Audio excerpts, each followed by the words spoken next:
BUCS Super Rugby bleeds green. Exeter University are the champions.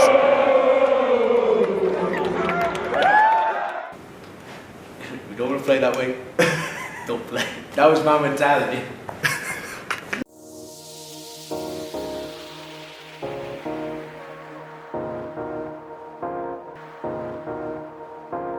With the Christmas break now over, the final 7 games of the regular season would see a sprint for the finish line, with Exeter and Durham both neck and neck in pursuit of the title. After several games of South West Premier action to get back up to speed, the focus was firmly fixed on the first game back against HARTPURY. Yeah, I mean, I was very nervous going into that game actually, because I just thought, we've come off, I guess, a high against beating Durham, and then HARTPURY is a tough place to go. And I think they'd their previous game against Durham, they'd only lost by 2 points, and we were, I was really nervous because I didn't think we had maybe quite the right mindset going in. But yeah, maybe that was just me, because some of the boys had a really good performance then. The Alpas Arena, again, like Durham away, Loughborough away, it's a pretty intimidating place. They've got a big subs club over there. So to turn up with a few added extras, I mean, Leather Barrow brought in what perhaps has been the performance of the season in that game. But to turn up the way we did and put 50 points past them at the Alpas, you don't see that a lot. And I think that showed what the boys had gone away over Christmas and done, and they kept on doing, is working hard at what we did well. We kept on in the gym program, we kept on with our fitness, and we just blew a team away that perhaps had struggled all season long. But no, great to start the second half of the season with a big bang.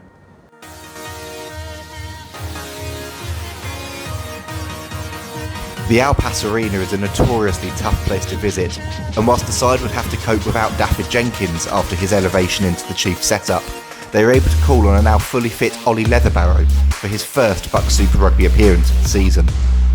The back row did not disappoint.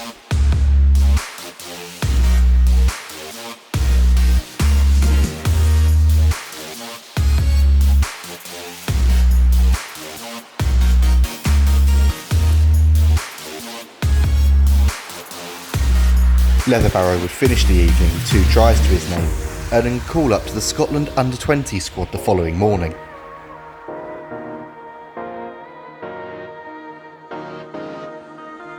He wasn't the only one celebrating though, as wing Arthur RELTON scored one of the tries of the season, becoming Exeter's all-time leading BUCS Super Rugby try scorer in the process.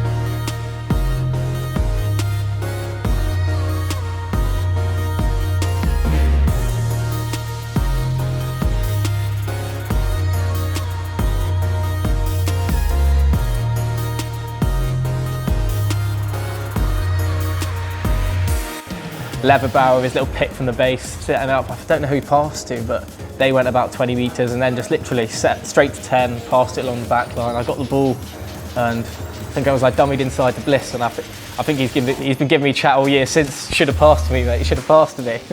And I scored, so I say I shouldn't have, but it's a little bit of banter between me and Blissy. He likes to think I should have passed him, but I disagree.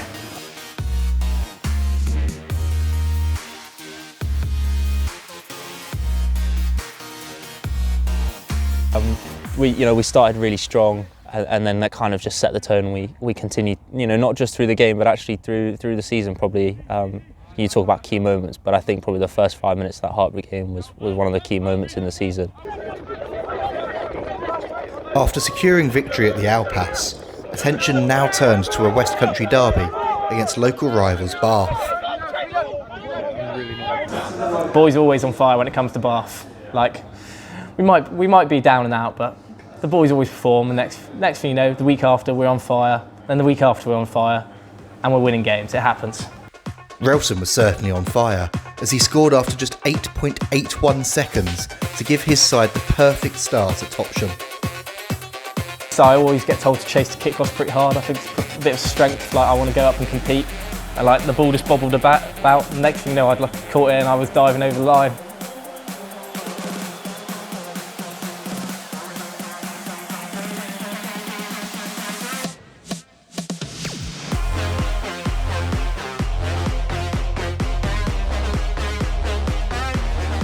It was a blistering start from EURFC as they raced into a 3-try lead after only 10 minutes of play, thanks to further tries from Tom Hitchcock and Jordan Bond.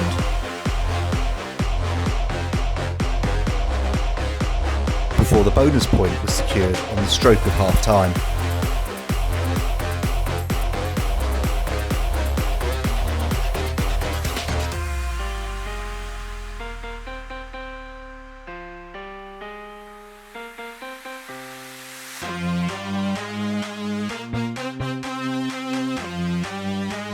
However, the wheels began to come off in the second half, as ill discipline crept into their game on an afternoon where they would receive 4 yellow cards, including 2 in quick succession, as Exeter tried to stop Bath from scoring.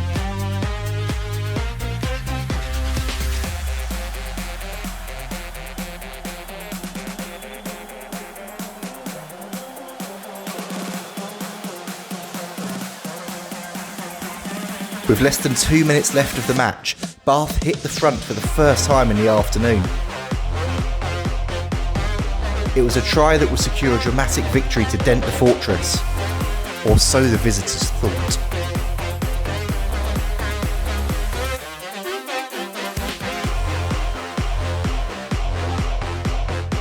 There was still time left for one more attack. Exeter couldn't do it again, could they?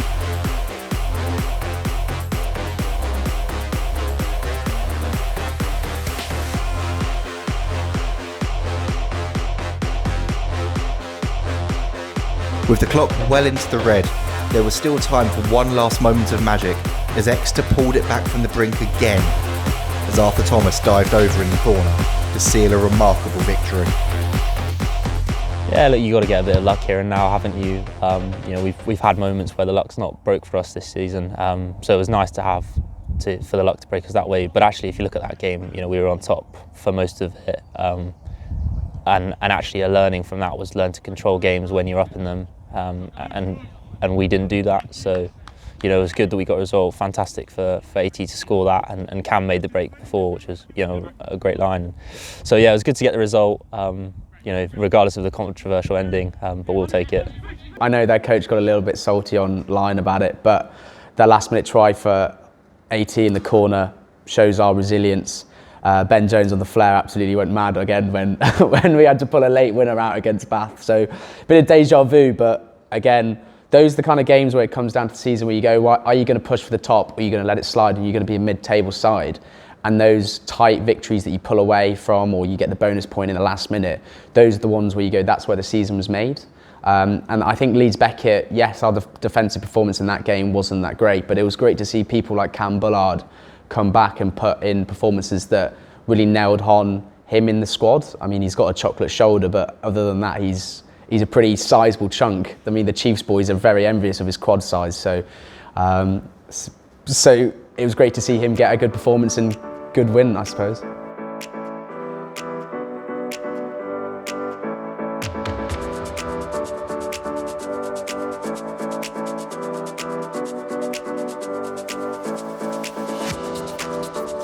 Whilst defence was seemingly optional in a chaotic 15-try affair at Topsham, it was Exeter who came out on top.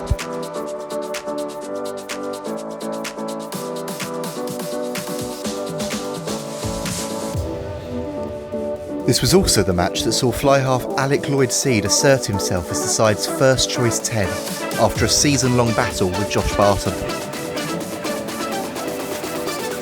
The one thing that stands out for me is how good Seedy has developed throughout the season. He's a boy that you look at throughout his time at university, that he's come in and he played a bit of threes rugby, struggled to get in the side, and that his 4th year he's finally broken through and perhaps has had one of the standout seasons for the players in the first team. So people like him and people like AT as well especially, it's great to see those boys put in the performance that gets them recognised.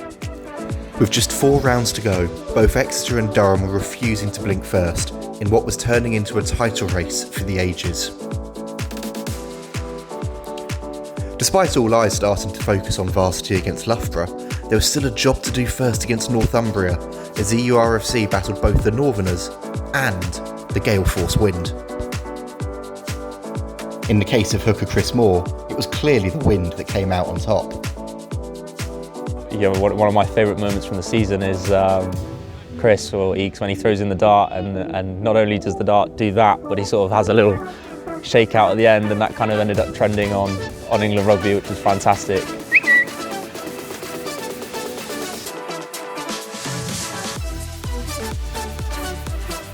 In gale force conditions, Exeter took the lead going into half-time, thanks to 2 tries from Will Yarnell and yet another score from Arthur RELTON.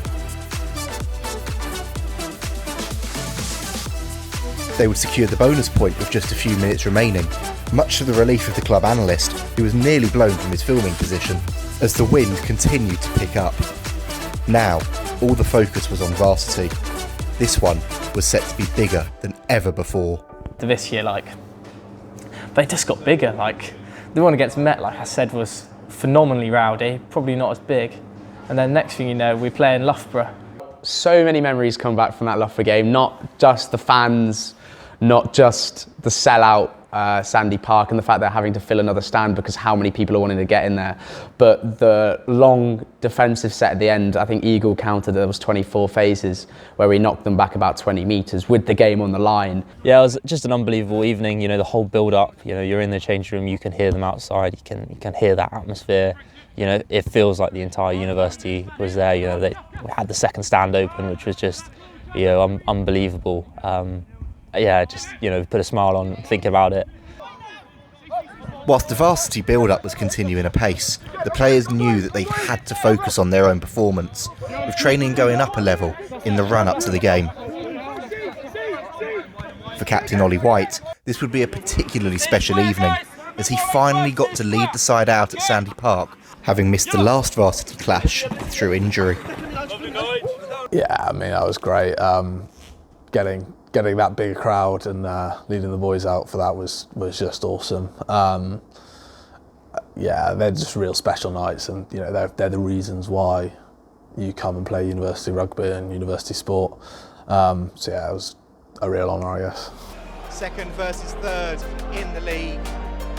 Both sides needing a victory here. Exeter know that a win tonight will guarantee them the top 2 in the league.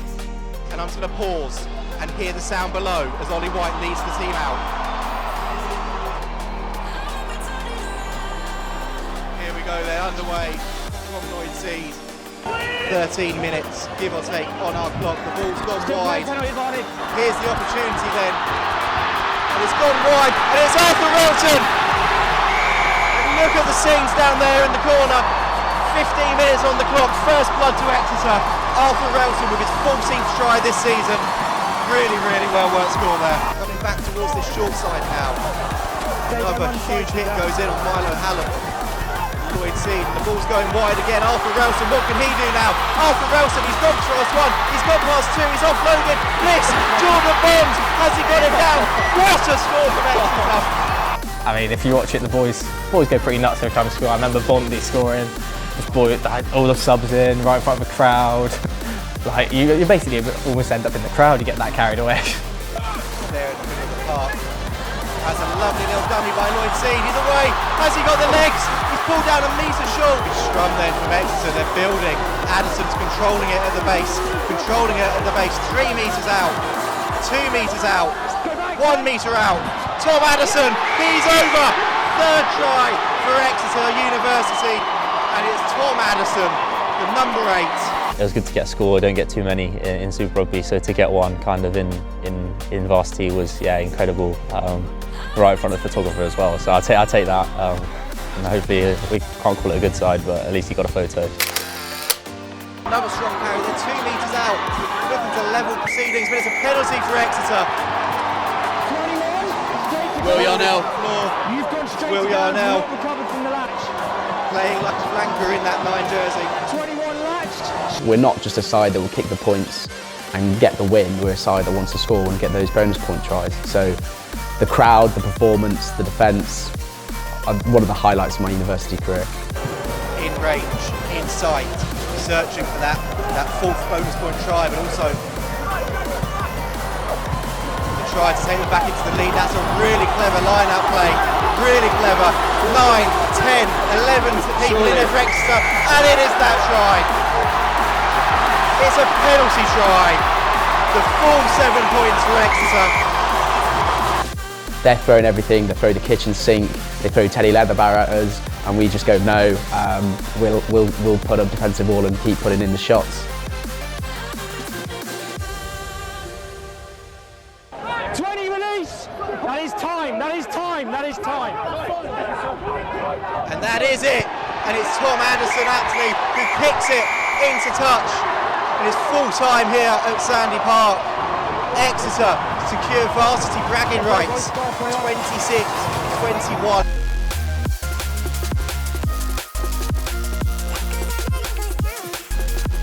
Yeah, I mean, and you know, I had family and friends there that came up to me afterwards and was like, you know, that's a better atmosphere than you get at, you know, international matches.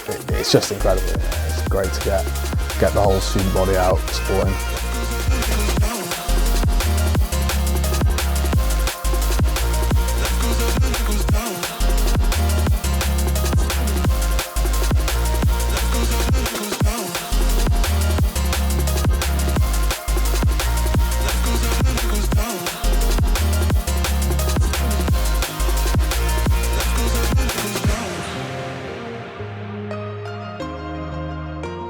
Despite some sore heads after celebrating that varsity triumph, it was quickly back to work for Exeter as they geared up for the final home league match of the season against HARTPURY. This was a chance to go unbeaten at home for the second season in a row, but bad weather ensured that this one wouldn't be plain sailing. Yeah, HARTPURY were up for it and the conditions suited HARTPURY a lot. It was foggy, it was windy and it was wet, and I remember Keith coming up to me at the start of the game saying, have we got our wet weather game at hand? And I just said, I'll flick the switch, Keith, he'll be there, don't worry. And we just, CD controlled it really well from 10 and I did my bit at 9 and I thought the pack again were brilliant. So we've shown there that we had the attacking game to beat any side, and then we also had the game management game to see out games in what were quite frankly awful conditions.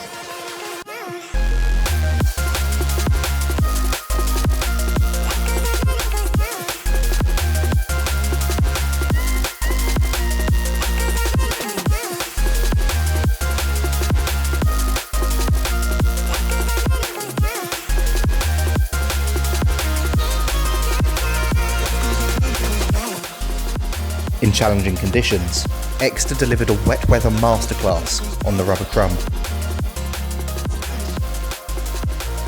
It was a 5-star display from the side to ensure that the battle for first would go down to the final day.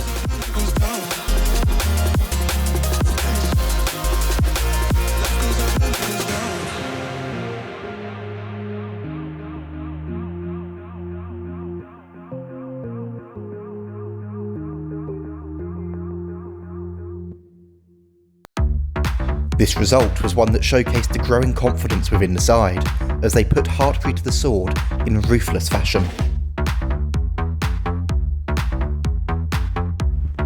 With Exeter in a rampant mood, this victory ensured another unbeaten season at home for Keith Fleming's side.